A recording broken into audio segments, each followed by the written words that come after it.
Hello friends. Demo part 2 में हमने देखा था कि ज्वेल प्लस में मास्टर सेटअप कैसे किया जाता है और कौन-कौन से ऑप्शंस होते हैं। अब आगे बढ़ते हैं डेमो पार्ट 3 में, जिसमें हम कवर करेंगे स्टॉक इनवर्ट, कैसे नए आइटम्स का स्टॉक इनवर्ट होता है। नंबर 2 रिपोर्ट्स, स्टॉक के रिकॉर्ड्स चेक और ट्रैकिंग कैसे करते हैं। Number 3 internal stock movement, shop के अलग-अलग काउंटर्स के बीच स्टॉक ट्रांसफर। नंबर 4 और सबसे इम्पॉर्टेंट आइटम लेबलिंग। तो चलिए शुरू करते हैं। हमारा सबसे पहला काम होता है स्टॉक इन्वर्ट करना। ट्रांजैक्शन में परचेज का ऑप्शन दिया गया है। फॉर एग्जांपल हमने 100 ग्राम गोल्ड परचेज किया। अब ज्वेल प्लस में परचेज में आपको 3 ऑप्शन दिए गए हैं, आरडी परचेज, यूआरडी परचेज और एक्सपेंस। आज के वीडियो में हम देख रहे हैं RD purchase, registered dealer purchase. ये देखिए, कुछ इस तरह से आपको परचेज बिल की एंट्री करनी होती है। यहाँ पे जो सप्लायर है उसका अकाउंट सेलेक्ट करना होता है, RD purchase bill number, supplier की तरफ से हमें जो बिल आया है वो बिल नंबर यहाँ पे एंटर करते हैं। ये देखिए टीडीएस लगा है। लास्ट वीडियो अगर आपने देखा होगा डेमो पार्ट 2, उसमें मैंने आपको अकाउंट मास्टर क्रिएट करते समय बताया था कि आप यहाँ पे टीडीएस परसेंट एंटर करेंगे, तो जब भी वो सप्लायर आप सेलेक्ट करेंगे तो टीडीएस परसेंट लग जाता है, टीडीएस लग जाता है। यहाँ पे साथ ही में जो हॉलमार्किंग चार्जेस लगे हैं उस पे भी टीडीएस है, तो आप वो टीडीएस परसेंट इस कॉलम में एंटर कर सकते हैं। ये देखिए टीडीएस अमाउंट यहाँ पे लगता है। तो हमने परचेज किया है न्यू गोल्ड ऑर्नामेंट 22 कैरेट का 100 ग्राम इस रेट से। ये आपको जीएसटी का बाइफरकेशन दिखाई दे रहा है और टोटल अमाउंट।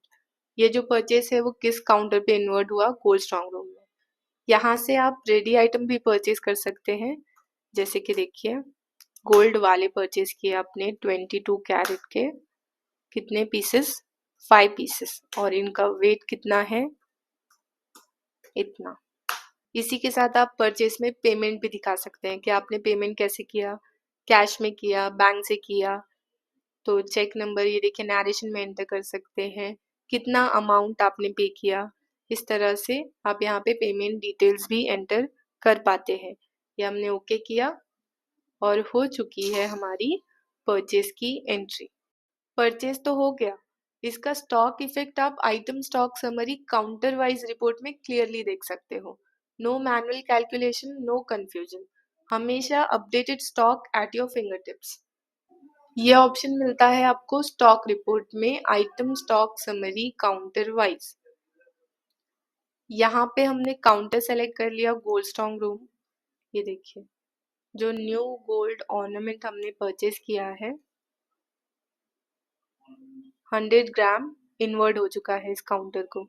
ये आपको ओपनिंग दिखाई देती है, इनवर्ड या आउटवर्ड जो भी हुआ, और क्लोजिंग। इसी तरह हमने रेडी आइटम गोल्ड वाले भी परचेज किए थे। यहाँ से आप आइटम भी फिल्टर कर सकते हैं। ये देखिए गोल्ड वाले इनवर्ड हुए हैं 5 पीसेस और इतना वेट, क्लोजिंग वेट इतना है, ओपनिंग इतना था। अब जो न्यू गोल्ड ऑर्नामेंट परचेज किया है आपने, मान लीजिए उस 100 ग्राम गोल्ड से 10 चेन बना दी। ये जो कन्वर्जन का रिकॉर्ड है आप इंटरनल स्टॉक ट्रांसफर की स्क्रीन से करते हो।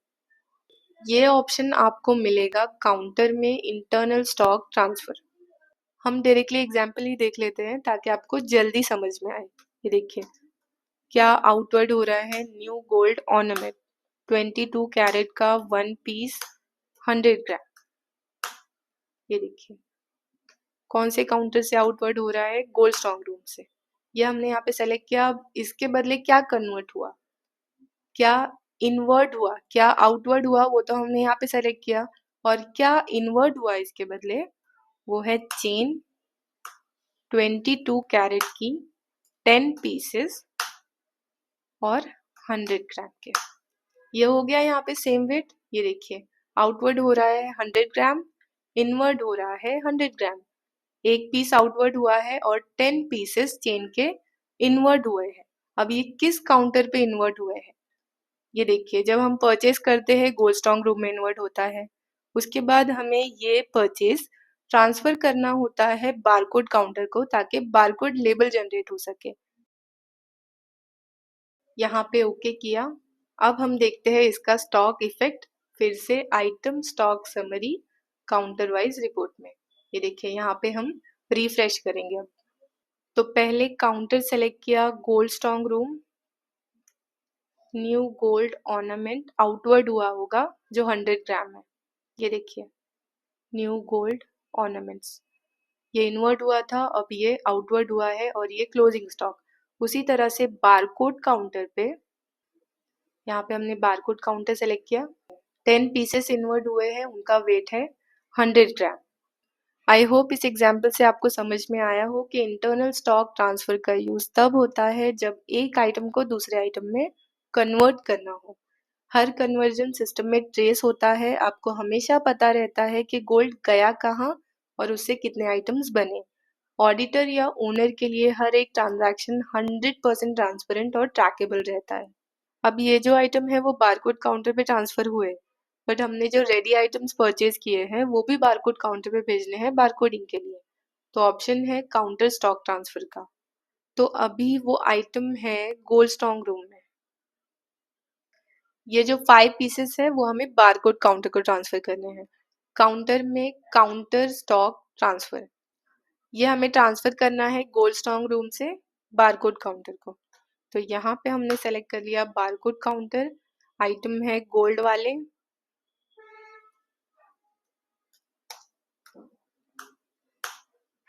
$22 कैरेट के 5 पीसेस और वेट कितना है उनका 550.600 ग्राम। यहाँ पे हमने ये एंटर कर दिया और ओके पे क्लिक किया और ये हो गया है ट्रांसफर कंप्लीट। यहाँ पे देखिए इसका इफेक्ट आपको फिर से item stock summary counter wise report में ही दिखाई देगा। यहाँ पे ये हमने रिफ्रेश कर लिया, आप देख सकते हैं ये आउटवर्ड हो चुके हैं इस काउंटर से और बारकोड काउंटर को इनवर्ड हुए हैं। अब बारकोड काउंटर पे जनरेट होंगे बारकोड लेबल। हर आइटम के लिए यूनिक बारकोड बनता है। बारकोड में सारी इंपॉर्टेंट डिटेल्स होती हैं, weight, category, rate, making charges etcetera. Shop के लिए इजी बिलिंग और कस्टमर के लिए कॉन्फिडेंस, क्योंकि लेबल क्लियर और प्रोफेशनल होता है।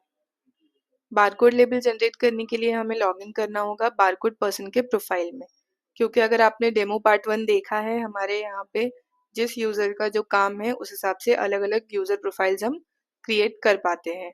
तो ओनर का जो काम है वो हो गया है, अब बारकोड पर्सन का काम है, इसीलिए वो उसके लॉगिन में काम होगा। चलिए देखते हैं कैसे जनरेट करना है आपको बारकोड। बारकोड में ऑप्शन 2 दिए गए हैं बारकोड लेबल जनरेट करने के लिए, barcode label making, barcode label making lot wise. अगर लॉट में बारकोड लेबल जनरेट करने हैं ये स्क्रीन यूज कीजिए, सिंगल सिंगल बारकोड जनरेट करना है बारकोड लेबल मेकिंग, ये स्क्रीन यूज कीजिए। आइटम है चेन, ये देखिए उस पे हॉलमार्क है या नहीं आप सेलेक्ट कर सकते हो। आइटम कैटेगरी, मैंने आपको डेमो पार्ट 2 में बताया था कि आप आइटम के लिए मल्टीपल कैटेगरीज क्रिएट कर सकते हैं।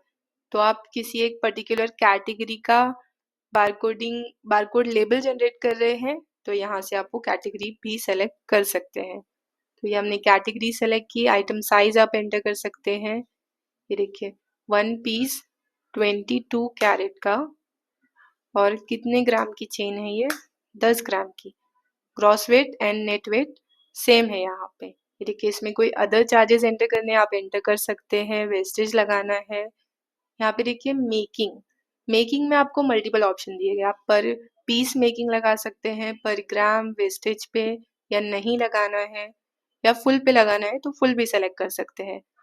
तो इस तरह से तो हम मेकिंग लगाते ही है, लेकिन आपको हमारे सॉफ्टवेयर में जो स्पेशल दिया गया है category gram and category piece, demo part 2 में मैंने आपको मेकिंग कैटेगरी के भी बारे में एक्सप्लेन किया था।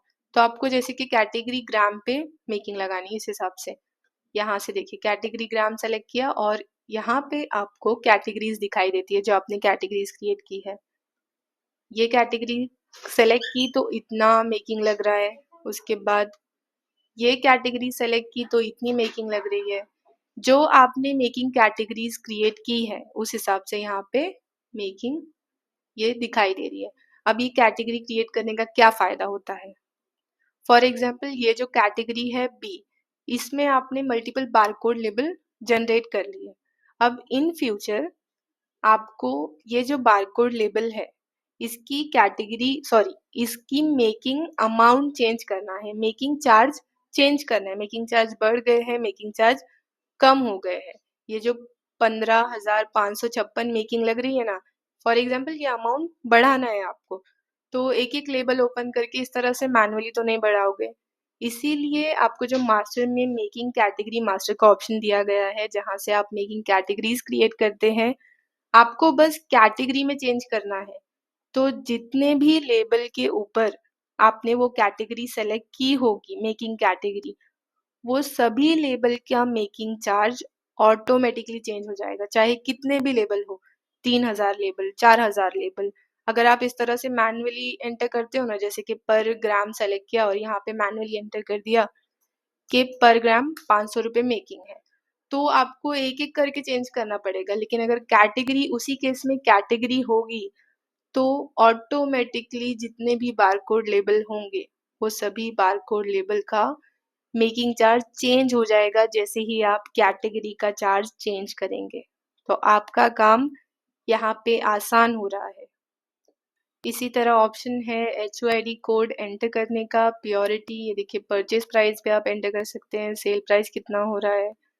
उसके बाद सप्लायर कोड, यहाँ पे आप सप्लायर कोड सेलेक्ट कर सकते हैं। ये देखिए अकाउंट मास्टर में ऑप्शन दिया गया है आपको, यहाँ पे मास्टर में अकाउंट मास्टर, जब आप सप्लायर का अकाउंट क्रिएट कर रहे हैं तो ये ऑप्शन होता है सप्लायर शॉर्ट कोड का। यहाँ पे आप वो शॉर्ट कोड एंटर करते हैं, तो जब भी आप यहाँ पे बारकोड लेबल जनरेट कर रहे हैं, तो आपने अगर सप्लायर शॉर्ट कोड सेलेक्ट कर लिया, तो रिपोर्ट है बारकोडिंग रिपोर्ट्स, वहाँ पे अगर आप सप्लायर फिल्टर करते हैं, उस सप्लायर के जितने भी आइटम्स हैं आपको दिखाई देते हैं। इस तरह से आप बारकोड रिपोर्ट में देख सकते हैं। तो यहाँ पे आपको सप्लायर का शॉर्ट कोड सेलेक्ट करने का ऑप्शन दिया गया है। ये जो आइटम है चेन, ये गोल्ड का आइटम है, इसका हम एग्जाम्पल देख रहे हैं। इस स्क्रीन से आप diamond item, platinum item, stone item, इन सभी आइटम्स के लिए बारकोड लेबल जनरेट कर सकते हैं। ये हमने ओके किया और ये जो लेबल है वो प्रिंट करने का ऑप्शन आता है। ये देखिए लेबल जनरेट हुआ है 5C21, इसको यस करके आपको प्रिंट कर लेना है। इसी तरह से सभी बारकोड लेबल जनरेट करेंगे हम। तो सभी बारकोड लेबल जनरेट हो चुके हैं। आपको जो रिपोर्ट दी गई है बारकोड लेबल्स देखने के लिए, बारकोड में बारकोड स्टॉक डिटेल रिपोर्ट, यहाँ पे आपको मेटल सेलेक्ट करना होता है कि कौन से मेटल के बारकोड लेबल आपको देखने हैं। ये हमने गोल्ड सेलेक्ट किया, रिफ्रेश किया, ये आप देख सकते हैं चेन के इतने बारकोड लेबल जनरेट हुए हैं। देखिए 10 आइटम्स है चेन के एंड गोल्ड वाले के 5। तो बारकोड काउंटर पे बारकोड लेबल्स जनरेट हो चुके हैं। अब ये ट्रांसफर होंगे सेल्स काउंटर को सेल के लिए। काउंटर में काउंटर स्टॉक ट्रांसफर, ये ट्रांसफर हमें करना है बारकोड काउंटर से सेल्स काउंटर को। तो टू काउंटर में हमने सेल्स काउंटर सेलेक्ट किया और बारकोड सेलेक्ट कर लिए वो।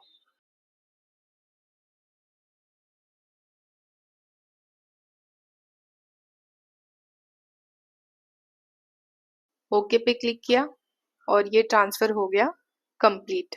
चलिए अब देखते हैं काउंटर्स पे स्टॉक का effect. Item stock summary counter wise, यहाँ पे देखिए ये जो आइटम है चेन, इन्वर्ट हुआ था बारकोड काउंटर पे 100 ग्राम 10 पीस गोल्ड वाले इन्वर्ट हुए थे बारकोड काउंटर पे। यहाँ पे हमने रिफ्रेश कर लिया इस रिपोर्ट में, ये देखिए ये आउटवर्ड भी हो चुका है, सेल्स काउंटर पे दिखाई देगा ये अभी। ये देखिए चेन का 10 पीसेस इन्वर्ट हुए हैं और साथ ही 5 पीसेस गोल्ड वाले के। तो अब स्टॉक आ चुका है सेल्स काउंटर पे और यहाँ से होगा सेल्स का प्रोसेस, वो हम अगले वीडियो में देखेंगे। ये जो प्रोसेस हमने देखा है, इसके अलावा स्टॉक इन्वर्ट करने का एक और मेथड है, कारीगर जमा वाउचर। इस वाउचर का यूज तब होता है जब हम कारीगर से कस्टमर ऑर्डर के लिए बनवाया हुआ आइटम रिसीव करते हैं। यानी जो भी आइटम कारीगर से तैयार होकर आता है, उसको हम जमा वाउचर के थ्रू सिस्टम में इन्वर्ट करते हैं। इसका डिटेल वीडियो और पूरा प्रोसेस हम कारीगर इनवर्ड एंड आउटवर्ड पार्ट में डिटेल में देखेंगे। आपने देखा कि ज्वेल प्लस में स्टॉक परचेज से लेकर सेल तक कैसे हर एक स्टेप स्मार्टली ट्रैक होता है, चाहे वो इनवर्ड एंट्री हो, इंटरनल कन्वर्जन हो, बारकोड लेबलिंग हो या काउंटर ट्रांसफर। ज्वेल प्लस के साथ आपका स्टॉक मैनेजमेंट हमेशा एक्यूरेट रहता है, ट्रांसपेरेंट और इजी टू हैंडल रहता है। अगले वीडियो में हम और भी पावरफुल फीचर्स एक्सप्लोर करेंगे जो आपके ज्वेलरी बिजनेस को और भी स्मूथ बनाएंगे। चलिए मिलते हैं नेक्स्ट वीडियो में। Thank you.